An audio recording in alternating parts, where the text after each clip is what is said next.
இங்கு கருவறை முதல் கல்லறை வரை அனைத்துமே தனியாகத்தான் இருக்க வேண்டும் என்பதுதான் நிதர்சனமான உண்மை. விரும்பியது எல்லாம் அனைவருக்கும் கிடைத்து விடுவதும் இல்லை, கிடைத்து விடுவது எல்லாம் அனைவரும் விரும்பியதும் அல்ல.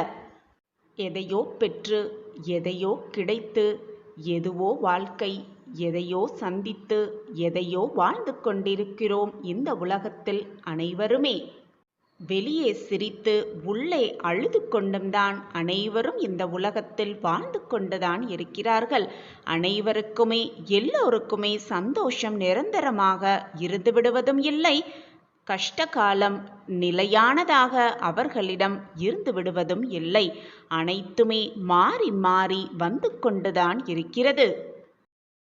கலங்காதே, உன்னுடைய எல்லா சோதனைகளிலிருந்தும் வெற்றிகரமாக நீ மீண்டு வெளியே வருவாய். நான் அதற்கு உனக்கு எப்பொழுதும் துணையாக இருப்பேன்.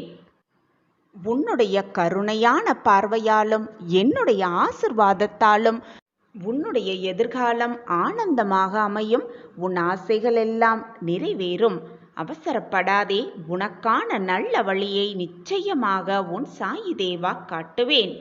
நிச்சயமாக நீ உயர்ந்த இடத்தை அடைவாய். என்னுடைய கையை உன்னால் பார்க்க முடியாதது என்பதால் நான் உன்னை பிடித்து கொள்ளாமல் நீ கீழே விழும் சமயத்தில் உன்னை தூக்கி விடாமல் இருந்து கொண்டிருக்கிறேன் என்று நினைத்து விடாதே. என்னுடைய பார்வை உன் மீது எப்பொழுதும் இருக்கிறது. என்னுடைய கை உன்னை பிடித்து கொண்டுதான் இருக்கிறது.